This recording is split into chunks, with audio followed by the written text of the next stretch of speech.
Hello 10th class. आज हम पढ़ने वाले हैं 10th क्लास का चैप्टर 10। और चैप्टर 10 किसका है? एनसीईआरटी का।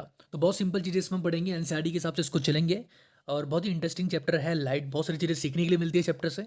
मेनली चैप्टर में लाइट के बारे में पढ़ेंगे, लाइट के कुछ फिनोमिना के बारे में पढ़ेंगे, और मेनली फोकस रहेगा रिफ्लेक्शन रिफ्रैक्शन में क्या होता है इसको समझेंगे। ठीक है, देखिए, we see a variety of object in the world around us. हमारे अगल बगल देखोगे तो बहुत सारी चीज़ें आपको देखने के लिए मिलेंगी। However we are unable to see anything in the dark room.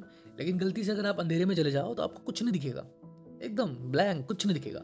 On lighting up the room things become visible. What makes thing visible?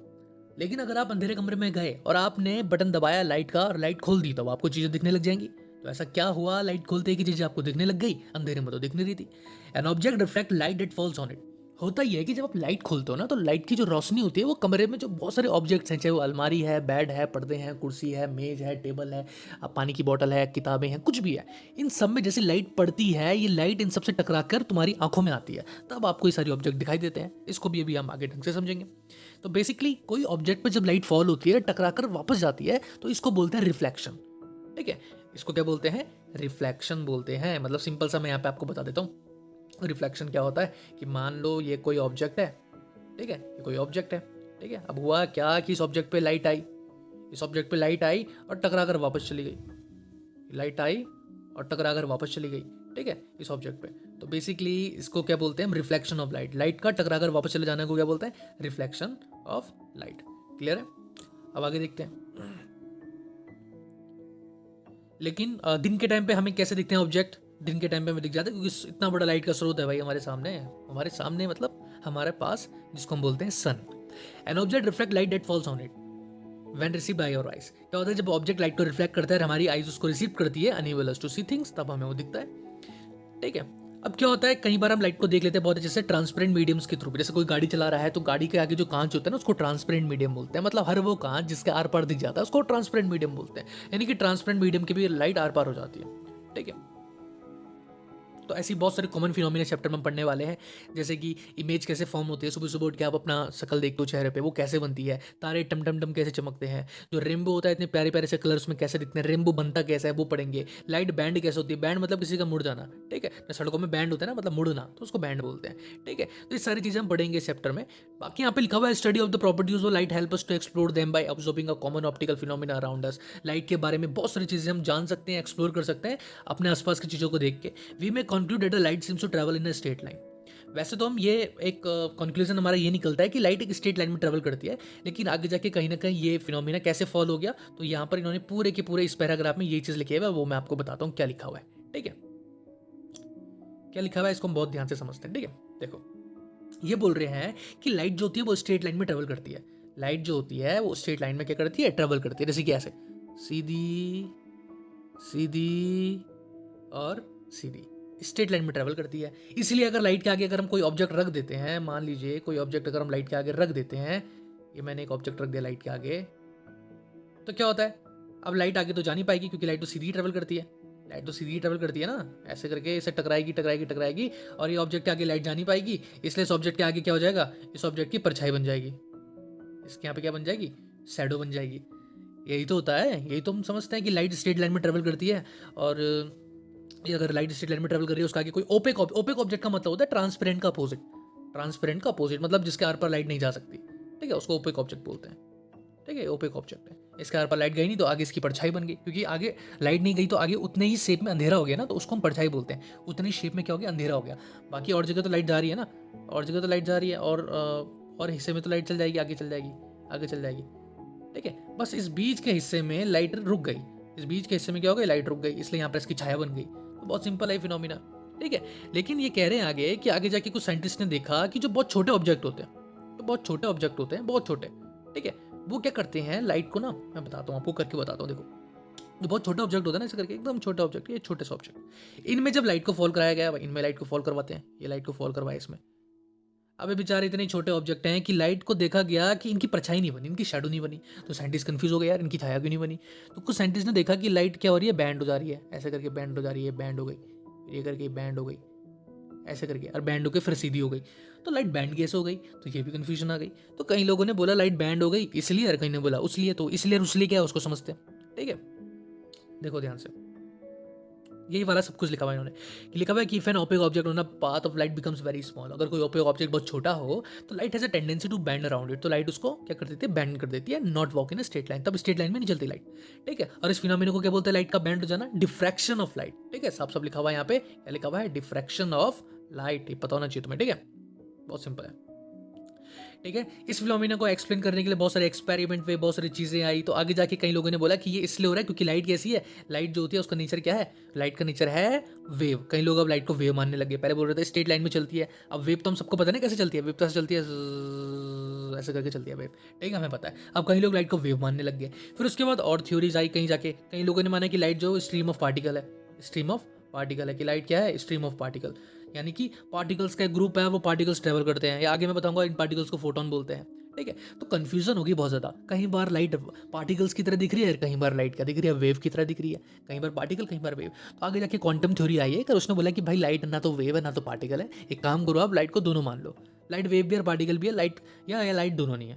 तो सीधा सीधा उनकी डेफिनेशन ये निकल कर आई लाइट की, light has a dual nature. उससे पहले लाइट की कोई डेफिनेशन इतनी खास नहीं थी, और अभी भी देखा जाए तो खास नहीं है लाइट की डेफिनेशन। क्यों खास नहीं है, क्योंकि जो लाइट है वो कह रहे हैं कि वेव भी है पार्टिकल भी है, और ये आइंस्टाइन की थ्योरी के खिलाफ जाता है। आइंस्टाइन जी कहते हैं हमारे कि there is a theory of unification on each and every aspect, हर चीज़ में थ्योरी ऑफ यूनिफिकेशन लगती है, यानी जो भी चीज़ है वो सिंगल ही रहेगी। अगर ये किताब आपके सामने पड़ी हुई है, वो किताब सॉलिड है तो वो सॉलिड ही रहेगी, ऐसे नहीं कि सॉलिड भी है, लिक्विड भी है, गैस भी है, हर चीज़ एक ही रहती है। अगर एक कुत्ता है तो कुत्ता ही रहेगा, ऐसे नहीं कि एक टाइम पे कुत्ता है, शाम को बिल्ली है, बिल्ली के बाद वो शेर बन जाएगा, ऐसा नहीं है, एक चीज़ एक ही रहती है। अब लाइट को आप वेव भी मान रहे हो, पार्टिकल भी मान रहे हो, तो फिलहाल के लिए दोनों से फायदा हो रहा है। वेव मान के भी कई एक्सपेरिमेंट सक्सेसफुल हो रहे हैं, कई एप्लीकेशंस हैं, पार्टिकल मान के भी कई एक्सपेरिमेंट सक्सेसफुल है, कई एप्लीकेशंस है, तो फायदा दोनों से मिल रहा है, तो दोनों ही मान लिया है। आगे जाके अच्छे से पढ़ो लिखोगे आप तो आगे जाके क्या पता प्रूफ कर दो कि लाइट या तो वेव है या तो पार्टिकल है। अब देखते हैं आगे क्या होता है, पर ये तो प्रूफ होगा ही होगा कि आगे या तो वेव निकलेगी या तो पार्टिकल निकलेगी। ठीक है, तो ये सारी चीज़ें लिखी हुई है, तो ये दोनों मान लो लाइट को, किसने बोला, क्वांटम थ्योरी ने बोला। ठीक है, किसने बोला, क्वांटम थ्योरी ने बोला। ठीक है, तो इस चैप्टर में बेसिकली रिफ्लेक्शन के बारे में पढ़ेंगे, रिफ्लेक्शन क्या होता है, रिफ्लेक्शन ऑफ लाइट क्या होता है, रिफ्रैक्शन क्या होता है, इन सब चीज़ों के बारे में पढ़ेंगे। रिफ्लेक्शन मैंने बता दिया कि क्या होता है, कि कोई भी सरफेस जब क्या करता है, लाइट को टकराकर वापस भेज देता है तो उसको रिफ्लेक्शन बोलते हैं। ठीक है, तो कौन सा सरफेस ज़्यादा लाइट को अच्छे से रिफ्लेक्ट करता है, देखो जो सरफेस ना एकदम प्योर एकदम साफ होता है, जैसे कि मान लो एक सरफेस है ये वाला ऐसा करके ऐसा है, और एक एकदम सीधा साफ सुथरा, तो किस में लाइट ज़्यादा रिफ्लेक्ट होगी, अच्छे से वापस आएगी, इसमें लाइट जब जाएगी तो टेढ़ी मेढ़ी जाके रिफ्लेक्ट होगी। ठीक है, इसमें लाइट आएगी प्यार से और प्यार से वापस चली जाएगी, इसलिए जो एकदम सीधे साफ सरफेस होते हैं वो हमें एकदम साफ सुथरे दिखाई देते हैं। ठीक है, वो हमें एकदम साफ सुथरे, मतलब जितनी ज़्यादा लाइट टकरा कर वापस जाएगी उतना वो ऑब्जेक्ट हमें साफ दिखाई देगा, उतना वो हमें क्लियर दिखाई देगा, अच्छा दिखाई देगा। ठीक है, ये आपको पता होना चाहिए, तो रिफ्लेक्शन यही होता है। ठीक है, बाकी लॉज और रिफ्लेक्शन है उसको भी हम समझेंगे। ठीक है, पहले आप इतना ढंग से रिवाइज करो, समझो कि लाइट के बारे में आपने क्या क्या चीज़ें पढ़ी है। ठीक है, लाइट का नेचर कैसा है, बोलते हैं लाइट का नेचर दो होता है। कौन सा नेचर, वेव नेचर और पार्टिकल नेचर। कोई बोलेगा कि भाई लाइट का अगर वेव नेचर है तो कौन सी वेव है लाइट, बता देना उसको, इलेक्ट्रोमैग्नेटिक वेव है। कोई बोलेगा भाई लाइट अगर तू पार्टिकल मान रहा है तो लाइट कौन सा पार्टिकल है, तो बोल देना photon, PHOTON, photon. Photon basically एक साइंटिस्ट ने ढूंढा था जिनका नाम प्लांक था, प्लांक। ठीक है, फोटोन के ऊपर ही आइंस्टाइन ने आगे रिसर्च, PHOTON। ठीक है, आगे देखो, in this chapter we shall study the phenomena of reflection of light and refraction of light using the straight line propagation of light। Basically यहाँ पर हम लाइट को इस चैप्टर में आगे के जो फिनोमिना पढ़ेंगे वहां पर हम लाइट को स्ट्रेट लाइन वाला मानेंगे कि लाइट कैसे ट्रेवल कर रही है, स्ट्रेट लाइन में ट्रेवल कर रही है। आगे के ऑप्टिकल फिनोमिना को जानने के लिए हमें लाइट को स्ट्रेट ट्रेवल वाला मानना पड़ेगा। हाँ, wave nature and particle nature. These basic concepts will help us in study of some of the optical phenomena in nature. We shall साथ ही साथ नेचर में कुछ ऑप्टिकल फिनोमिना जो होते हैं, जैसे कि इंद्रधनुष बनता है और एटमॉस्फेरिक रिफ्रैक्शन होता है, तारे चमकते हैं, हमें सुबह सुबह जो सन होता है सनराइज के टाइम पे वहां पर वो लाल लाल कलर का क्यों दिखता है, सनसेट के टाइम पे भी सन हमें लाल लाल कलर का क्यों दिखता है। तो नेचर में भी जो लाइट के बहुत सारे फिनोमिना हो रहे हैं वो सब भी हम समझेंगे इस चैप्टर में। ठीक है, साथ ही साथ हम इस चैप्टर में जो मेन हमारा फोकस चलता है वो चलता है दो टॉपिक्स में, एक होता है रिफ्लेक्शन और एक होता है रिफ्रैक्शन। रिफ्लेक्शन और रिफ्रैक्शन हम पढ़ते हैं चैप्टर में। अब देखो ध्यान से, reflection of light, A highly polished surface such as mirror reflect most of the light falling on it. वो सरफेस जिसमें बहुत ज्यादा पॉलिश होती है, बहुत ज्यादा चमकदार होता है, वो क्या करता है, वो सरफेस क्या करता है, लाइट को क्या कर देता है, रिफ्लेक्ट कर देता है, सारा का सारा रिफ्लेक्ट कर देता है। जैसे कि एक एग्जांपल मैं यहाँ पे देता हूँ तुमको। ये एक सरफेस है, ये कैसा सरफेस है, ओपेक सरफेस है। मान लो कोई मिरर था, इसके पीछे मैंने क्या कर दी, सिल्वर की कोटिंग कर दी। सिल्वर की कोटिंग का मतलब होता है इसके पीछे मैंने पेंट कर दिया सिल्वर का हल्का हल्का, ताकि लाइट आर पार ना हो सके। ठीक है, अब इस सरफेस में मान लो क्या होता है, लाइट फॉल होती है, लाइट आई, लाइट आई और इस सरफेस से टकराई और टकराकर वापस चली गई। ये लाइट आई और टकराकर वापस चली गई। टकराकर कहां चली गई, वापस चली गई। इसको क्या बोला जाता है, इस चीज को क्या बोला जाता है, reflection of light. The bouncing back of light is known as reflection. Light का बाउंस बैक हो जाना, यानी टकरा के वापस आ जाना, उसको क्या बोलते हैं, रिफ्लेक्शन बोलते हैं। The bouncing back of light is known as reflection. ठीक है, ये बहुत सिंपल सी चीज है कि लाइट आ रही है, टकरा के वापस चल जा रही है, तो उसको क्या बोला जाता है, उसको बोला जाता है रिफ्लेक्शन। तो रिफ्लेक्शन किसको नहीं बोलते, तो रिफ्लेक्शन किसको नहीं बोलते, ये भी समझ लेते हैं, रिफ्लेक्शन किसको नहीं बोलते।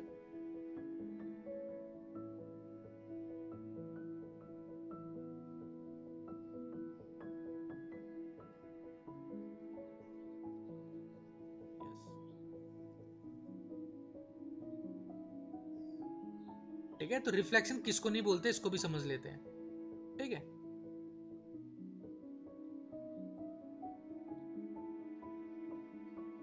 इसकी द बाउंसिंग बैक ऑफ, वो डेफिनेशन वगैरह भी मत लिखो तुम, बस समझते रहो चैप्टर को। तो बेसिकली यहां पर देखो अब ध्यान से कि ये कोई सरफेस है, ये कोई क्या है, सरफेस है। ठीक है, अब इसमें क्या हुआ, लाइट आई, इसमें लाइट आई और वापस चली गई, मतलब वापस नहीं गई, सीधा आगे चली गई। देखो लाइट थोड़ा सा मुड़ जाती है, ये आपको पता होना चाहिए, बेंडिंग हो जाती है लाइट, वो मैं आगे बताऊंगा बेंडिंग क्यों होती है, पहले अभी छोटी छोटी चीजें पढ़ो। लाइट आई और लाइट क्या हो गई, लाइट आई और लाइट सीधा चली गई, मतलब कि वो बाउंस बैक नहीं हुई। ठीक है, तो इसको रिफ्लेक्शन नहीं बोलेंगे, इसको रिफ्लेक्शन नहीं बोलेंगे, इसको कुछ और बोलेंगे, वो मैं आपको आगे बताऊंगा। रिफ्लेक्शन मतलब लाइट का बाउंस बैक हो जाना, उसको क्या बोलते हैं, रिफ्लेक्शन बोलते हैं। तो कौन से सरफेस से लाइट अच्छे से बाउंस बैक होती है, जो सरफेस एकदम साफ होता है, ठीक है, जिसमें पॉलिशिंग लगी होती है। इसलिए जो चीज, जिस चीज में हम ना पॉलिशिंग लगा देते हैं ना, पॉलिश वगैरह लगा देते हैं, तुमने देखा होगा गाड़ी वाला गाड़ी धोता है उसके बाद क्या लगा देता है, पॉलिश लगा देता है। पॉलिश लगाने के बाद क्या होता है, गाड़ी चमक जाती है। गाड़ी नहीं चमकती, गाड़ी क्या करती है, लाइट को ज्यादा रिफ्लेक्ट करती है। अगर मैं क्या करूंगा, तुम में से किसी के मुंह में पॉलिश लगा दूंगा तो आप भी बहुत चमकोगे। पॉलिश तो नहीं, पर हाँ तेल वगैरह लगा दूंगा, कुछ तेल भी पॉलिशिंग का काम करेगा, तो आप बहुत चमकोगे। तो बेसिकली पॉलिशिंग से क्या होता है, लाइट सारी की सारी रिफ्लेक्ट हो जाती है, सारी की सारी रिफ्लेक्ट होती है, इसलिए चीजें अच्छे से हमें दिखती है। आपको क्या पढ़ना है, लॉज ऑफ रिफ्लेक्शन। रिफ्लेक्शन के लॉज पढ़ने हैं, वो बहुत इंपॉर्टेंट है। रिफ्लेक्शन के लॉज वो आपको पढ़ने हैं, रिफ्लेक्शन के लॉज। रिफ्लेक्शन के लॉज में बता देता हूँ क्या होते हैं।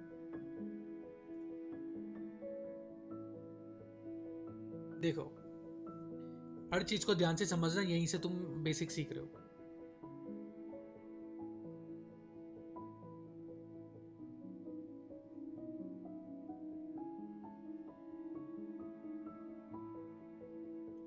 ये कोई सरफेस है, कैसा सरफेस है, ये ट्रांसपेरेंट नहीं है, इसके पीछे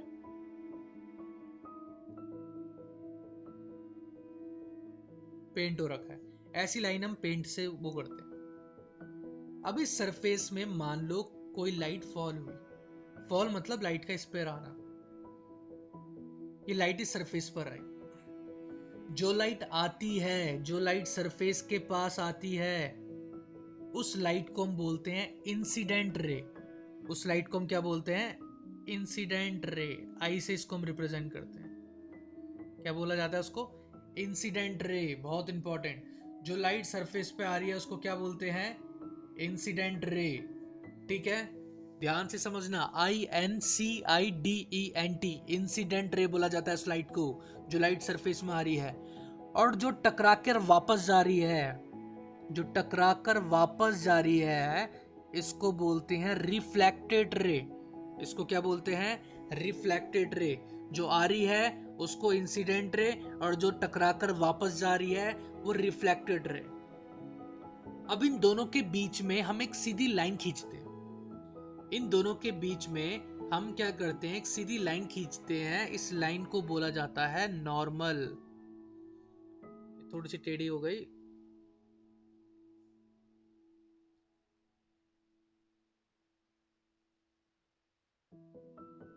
इस लाइन को क्या बोला जाता है? नॉर्मल। बहुत सारे बच्चे कंफ्यूज हो जाते हैं। आपको पता होना चाहिए जो ये नॉर्मल है, ये जो नॉर्मल है एन, ये क्या है? Reflected ray. ये क्या है? Incident ray. Incident ray, normal और रिफ्लेक्टेड रे। जो ये नॉर्मल है ये कोई रे नहीं है, ये कोई लाइट नहीं है। नॉर्मल एक लाइन है जो हम इमेजिनरी लाइन खींच देते हैं।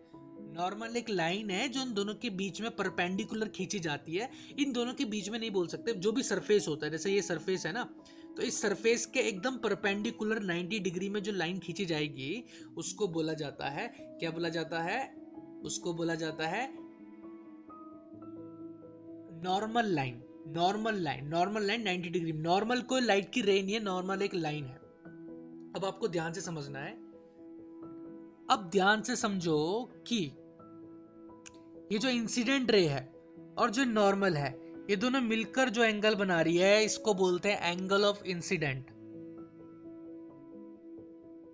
इसको क्या बोलते हैं? Angle of incident.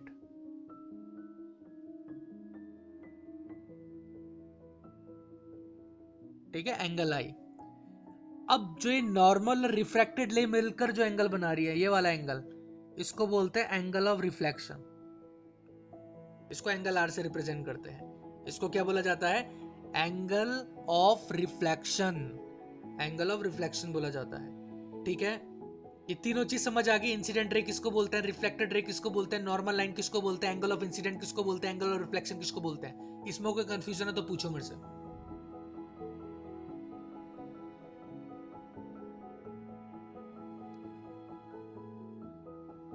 ये जो नॉर्मल लाइन दिख रही है तुम्हें बीच वाली,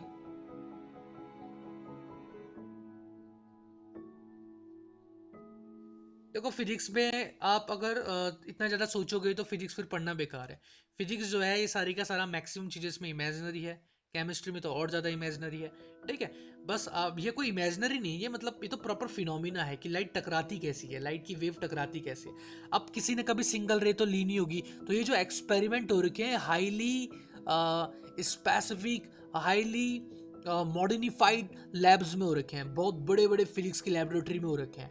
ठीक है, कि एक सिंगल रेज उन्होंने बनाई लाइट की, फिर एक प्लेन सरफेस लिया। ठीक है, और हो सकते हैं स्कूलों में भी है, पर इतने अच्छे से वहां पे आपको दिखेगा नहीं।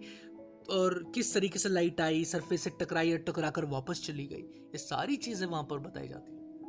तो बहुत ही ज्यादा हाईली स्पेशलाइज यहाँ पर क्या है? स्पेशलाइज टेक्नोलॉजी से करा जाता है।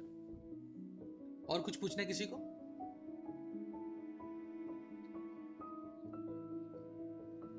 Angle incident ray, normal. Incident जो रे दिख रही है, आई, जो मैंने बड़ा वाला आई लिखा हुआ है, ये वाली रे जो ग्रीन वाली है और ब्लू वाली है, जो जो मिलकर एंगल बना रही है ना, इसको एंगल आई बोलते हैं। और ये जो ग्रीन वाली रिफ्लेक्टेड रे है, ठीक है, और नॉर्मल है, ये दो मिलकर जो एंगल बना रही है उसको एंगल ऑफ रिफ्लेक्शन बोलते हैं। क्लियर है? बाकी सबको क्लियर है?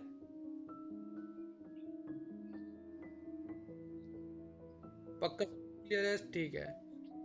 वंशिका क्लास में है? वंशिका क्लास में है? ठीक है, कोई डाउट है वंशिका?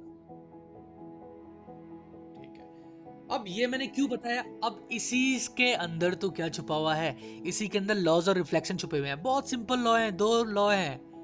जैसे मक्खन में, जैसे मक्खन में गर्म चाकू चला जाता है ना आराम से, वैसे ये लॉ तुम्हारे दिमाग में चले जाएंगे आराम से।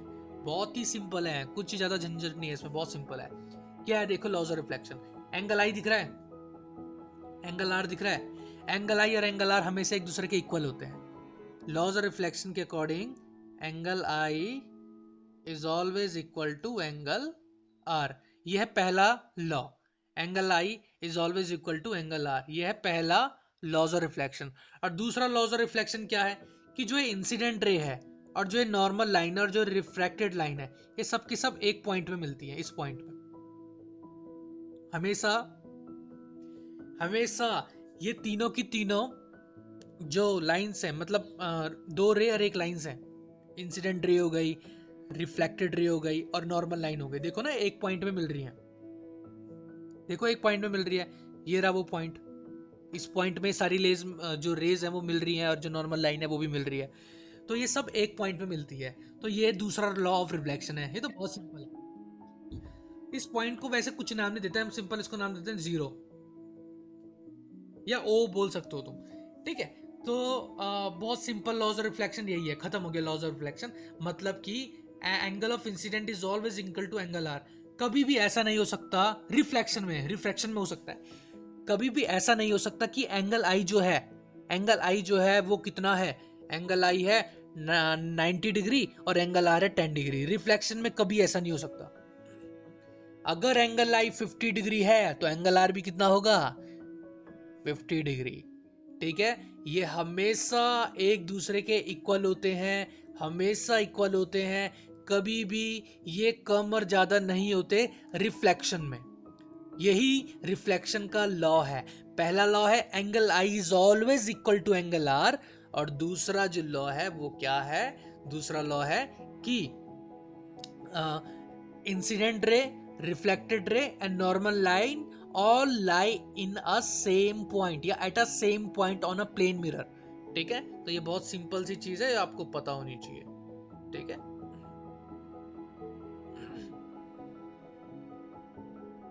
तो वही चीज यहाँ पे लिख दी इन्होंने, laws of reflection, the angle of incident is equal to the angle of reflection, the incident ray, the normal to the mirror at the point of the reflected ray all lie in the same plane। वही चीज उन्होंने यहाँ पे लिख दी है। These laws of reflection are applicable to all these type of reflecting surface including spherical surface, ठीक है। तो ये सारे के सारे सरफेस में ये जो रूल है ये अप्लाई होता है। ऐसा नहीं है कि कोई मिरर थोड़ा टेढ़ा है, कोई थोड़ा सा अलग है तो उसमें ये रूल अप्लाई नहीं होगा, ऐसा नहीं होता। सभी सरफेस में क्या होता है, ये वाला रूल अप्लाई होता है, ये आपको पता होना चाहिए, ठीक है।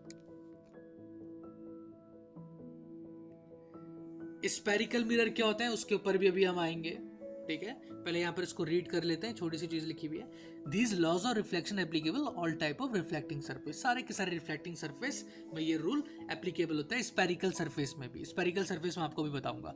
You are familiar with the formation of image by a plane mirror, सब आप फैमिलियर हो, सबने शीशे में अपनी शक्ल देखी हुई है, सबने देखी हुई अपनी शक्ल शीशे में, सबको पता है कि सब कैसे दिखते हैं और ये किस तरीके से इमेज बन रही है आपकी शीशे में। बन किस तरीके से रही है वो तो हम आगे पढ़ेंगे, पर आपने सबने अपनी शक्ल देखी है मिरर में, ठीक है। What are the property of the image, image की प्रॉपर्टी क्या होती है। आपने कभी सोचा कि जो सामने इमेज आपकी बन रही है उसकी प्रॉपर्टी कैसी है, वो रियल है, इन्वर्टेड है, सब हम आगे पढ़ेंगे, ठीक है। मतलब वो वर्चुअल है और इरेक्ट है। वर्चुअल मतलब एक झूठी इमेज, एक, ठीक है, वो रियल नहीं है। और वो इरेक्ट है, इरेक्ट मतलब सीधी है। The size of the image is equal to the object, के जो ऑब्जेक्ट है इमेज का साइज भी उतना ही है, या जिस शीशे के आगे हम खड़े हो रखे हैं उस शीशे में हम अपने आप को बड़ा देख रहे हैं या अपने आप को छोटा देख रहे हैं। जैसे चम्मच जो होती है ना, चम्मच, स्पून, स्पून को उल्टा करके अपनी शक्ल देखना, कितना बड़ा बड़ा चेहरा दिखाई देगा आपको, इतनी बड़ी बड़ी, हाँ इतनी बड़ी बड़ी नाक दिखाई देगी आपको अपनी। क्यों, क्योंकि ये सारे हम पढ़ेंगे आगे ऐसा क्यों होता है, इनका बेस पढ़ेंगे हम। अगर आप फिजिक्स पढ़ रहे हो या कोई भी साइंस पढ़ रहे हो, उसको अपने आसपास की चीजों में ढूंढो। अगर आपने रेनबो पढ़ा है तो रेनबो जिस दिन छत में आया है उसको अपनी साइंटिफिक तरीके से सोचो कि ये कैसे बन रहा है, मैंने पढ़ा हुआ है, सब लोग देख रहे हैं कि 7 कलर है और मुझे पता है ये 7 कलर क्यों है, ये बने क्यों है, ये आए क्यों है। ये सब कैसे होगा, जब आप इस चैप्टर को बहुत ही आराम से और ध्यान से पढ़ोगे। The image is form behind the mirror, image जो मिरर के पीछे बनती है, ठीक है। कुछ मिरर मिरर के सामने बनती है, उनको रियल इन्वेडेड बोलते हैं, ठीक है, जैसे कि आप लेंस में क्या करते हो, बहुत सारे बच्चे क्या करते थे स्कूल टाइम पे, लेंस से लोगों को जूते जलाते थे, तो वो जूते जलाते थे तो लेंस से जो इमेज बनती है ना सन की, वो रियल बनती है। लेकिन शीशे में जो आप अपने आप को देखते हो वो वर्चुअल इमेज होती है। सामने जो आप स्क्रीन देख रहे हो वो रियल इमेज है, जो मूवी स्क्रीन में मोबाइल में चलती है वो सब रियल इमेज होती है। तो ये सब रिफ्लेक्टिंग सरफेस वगैरह सारी चीज़ें ही उसमें होती है। ठीक है, वही चम्मच वाला एग्जाम्पल उन्होंने नीचे दे रखे कि इन सब में कैसा होता है, अलग अलग सरफेस में हमें अलग अलग चीज़ें दिखती है। तो यहाँ पर इन्होंने अब एक थोड़ा सा जिक्र करा है किसका, स्पेरिकल मिरर का जिक्र करा है थोड़ा सा। स्पेरिकल मिरर में हम भी समझेंगे इसको, स्पेरिकल मिरर क्या होता है। ठीक है, तो समझते हैं स्पेरिकल मिरर क्या होता है।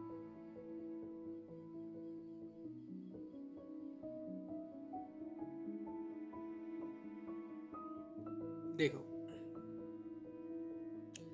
थोड़ा सा ध्यान से समझना, क्योंकि अभी जो पेन टैबलेट होता है या जो कुछ डिजिटल पेन होते हैं वो मेरे पास नहीं है, तो हाथ से बनाने में थोड़ी दिक्कत होती है।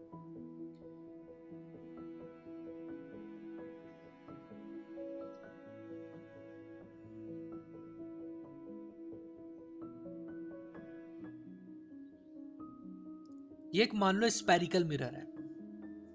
ये क्या है, एक प्रकार का स्पेरिकल मिरर है, एक गोल मिरर है। जब इस मिरर को मैं क्या करता हूं, बीच से तोड़ देता हूं, बीच से क्या कर देता हूं, इस मिरर को तोड़ देता हूं, तो मेरे पास दो मिरर बचते हैं। एक मिरर बचता है ये वाला, और एक मिरर बचता है मेरे पास ये वाला। ठीक है, इस स्पेरिकल मिरर को, एक गोल कांच था, मैंने उसको बीच से तोड़ दिया तो मेरे पास दो हिस्से बचे हैं। ठीक है, इन दो हिस्सों को मैं दोबारा बना के दिखाता हूँ आपको। मेरे पास कौन से दो हिस्से बचे हैं, एक हिस्सा बचा है मेरे पास में ये वाला, और एक हिस्सा बचा है मेरे पास में ये वाला। ठीक है, अब इन दोनों हिस्सों के पीछे की तरफ से क्या कर देते हैं हम, एक प्रकार से हम देखो वाला जो हिस्सा था उसमें हम क्या कर रहे हैं, एक हिस्से में ऐसे पीछे से कोटिंग कर देते हैं, पेंट कर दिया। ठीक है, क्या करा हमने, पीछे से इस पे कोटिंग कर दी। ठीक है, और एक ये वाला है, इस पे भी हमने क्या कर दिया, आगे की तरफ से क्या कर दिया, कोटिंग कर दिया, सिल्वर का पेंट कर दिया, कुछ भी कर दिया। तो बेसिकली मेरे पास अब दो प्रकार के मिरर बचे हैं। एक मिरर जिसको हम बोलेंगे कॉनकेव और एक को कॉन्वेक्स। इन दोनों में डिफरेंस कैसे पता लगाओगे, देखो कॉनकेव और कॉन्वेक्स ही तो स्पेरिकल मिरर है। कोई स्पेरिकल मिरर बाहर की चीज थोड़ी ना है कि कोई बाहर की चीज आ गई, कोई वो हो गया, ये हो गया। कॉनकेव और कॉन्वेक्स ही क्या है, स्पेरिकल मिरर है। तो कौन सा कॉनकेव है, ये राइट वाला या ये लेफ्ट वाला, बताओ जल्दी से मुझे। लेफ्ट वाला कॉनकेव है। देखो आपको कुछ नहीं करना, आपको देखनी है सिर्फ एक चीज, और वो चीज है कि जिसमें सरफेस को देखना है आपको। तो इसमें कॉनकेव सरफेस, ऐसा सरफेस जो एक प्रकार की सुरंग बना रहा है। ये सुरंग बन रही है, देखो सरफेस में पूरी की पूरी सुरंग बन रही है। कोई भी चीज जाएगी तो मुंह खुला हुआ है, उस खुले हुए मुंह के अंदर जाएगी, उस सुरंग के अंदर जाएगी, इसलिए कॉनकेव मिरर है। और इसमें मुंह जो है उस तरफ तो पेंट हो गया, इस तरफ तो पेंट हो गया। तो जो दूसरा सरफेस है जो बंद वाला, मतलब एक तरकीब से ये गोल सा चपटा ऐसा, मतलब एक प्रकार से कर्व वाला जो सरफेस में है, वहां पर जो लाइट आएगी वो आएगी। तो इस सरफेस को क्या बोलेंगे, कॉन्वेक्स। तो जिसमें लाइट एक गड्ढे के अंदर जा रही है वो कॉनकेव सरफेस है, और जिसमें लाइट एक ऐसे सरफेस की तरफ जा रही है जिसमें गड्ढा नहीं है उसको हम कॉन्वेक्स बोलते हैं। कोई डिफरेंस नहीं है, पेंट का डिफरेंस है। अगर मैं क्या करूं, इस वाले से पेंट अगर इसका मिटा दूं और उस तरफ पेंट कर दूं तो ये कॉनकेव बन जाएगा, इसमें अगर उल्टा कर दूं तो ये कॉन्वेक्स बन जाएगा। तो सारा खेल है पेंट करने का, कि किस तरफ आप कोटिंग कर रहे हो, वो उसी हिसाब से वो मिरर बन जाएगा। तो सारा खेल किसका है, कोटिंग करने का है।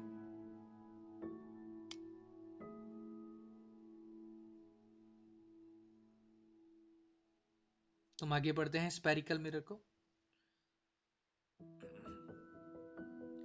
ये reflecting surface of a spherical mirror may be curved inwards और आउटवर्ड्स। या तो जो कर्व होगा वो इनवर्ड्स होगा, या तो वो आउटवर्ड्स होगा, जैसे मैंने बताया आपको। A spherical mirror those reflecting surface is curved inward that is faces toward the centre of sphere is called concave. ठीक है, जिसमें जो कर्व होगा वो अंदर की तरफ होगा, जैसे आप देख रहे हो ना, आप देख पा रहे हो इसमें जो कर्व्ड है वो थोड़ा अंदर की तरफ खुला है, ऐसे कर्व्ड है। यहाँ पे इन्होंने डायग्राम जो बना रखा है, तो इसलिए इसको क्या बोलेंगे, अगर डेफिनेशन आती है कभी, वैसे तो बहुत कम चांस है, नहीं आएगी, पर अगर आगे मान लो पूछ लिया व्हाट इज कॉनकेव मिरर, तो वो स्पेरिकल मिरर जिसमें कर्व अंदर की तरफ हो उसको कॉनकेव मिरर बोलते हैं।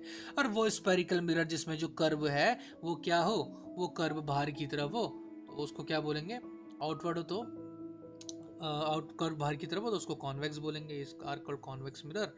ठीक है, तो ये बहुत सिंपल सी चीज़ है, इसमें ज़्यादा कुछ सोचने वाली बात नहीं है। आगे बढ़ते हैं इसमें।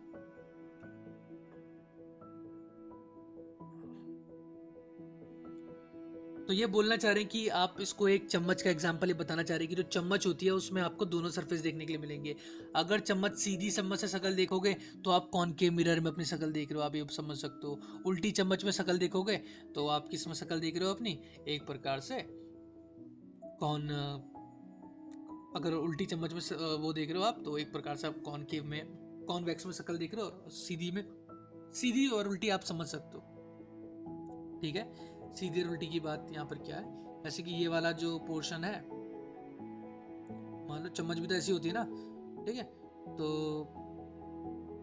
चम्मच भी ऐसी होती है, तो ये वाला जो पोर्शन है, ये वाला जब इसमें आप अपनी शक्ल देखोगे तो आप मतलब कॉनकेव में अपनी शक्ल देख रहे हो, और जब इस वाले पोर्शन में आप अपनी शक्ल देखोगे इस वाले पीछे की तरफ से, तो आप यानी कि कॉन्वेक्स में अपनी शक्ल देख रहे हो, कॉन्वेक्स। ये आपको सिंपल सा समझना है। ठीक है, तो ये सारी की सारी चीजें हैं। अब हम पढ़ेंगे कि इन कॉनकेव और कॉन्वेक्स मिरर में प्रिंसिपल एक्सिस क्या होती है, साथ ही साथ इसमें पोल क्या होता है, सेंटर ऑफ कर्वेचर क्या होता है, इसमें फोकस क्या होता है, ये सारी की सारी चीज़ें हम पढ़ेंगे। बहुत कॉमन है, इंटरेस्टिंग चीज़ें हैं। ठीक है, बहुत अच्छा लगेगा तुम्हें उन्हें पढ़ने में, तो उन सब चीज़ों को पढ़ेंगे हम। और इन सब चीज़ों में सबसे इंपॉर्टेंट चीज़ जो होती है वो होती है आपकी एक प्रकार से आपकी कॉपी, वो बहुत इंपॉर्टेंट रोल निभाती है। तो ये वाली चीज़ तो रीड करोगे, बाकी तो आपको कॉपी में ही मैं समझाऊंगा। ठीक है, कॉपी में करके ही समझाऊंगा। ठीक है, कैमरा खोल के, जहाँ पर रीड करना होगा रीड कर लेंगे, जहाँ पे कॉपी से समझना होगा कॉपी से समझ लेंगे। तो अभी तक जो डाउट है स्पेरिकल मिरर में वो मेरे से पूछ लो कि स्पेरिकल मिरर में क्या डाउट है। स्पेरिकल मिरर, एक स्पेरिकल मिरर के दो टुकड़े कर देते हैं तो वो कॉनकेव और कॉन्वेक्स बन जाता है। डिपेंड ये करता है कि आप उसमें कोटिंग किस तरीके से कर रहे हो।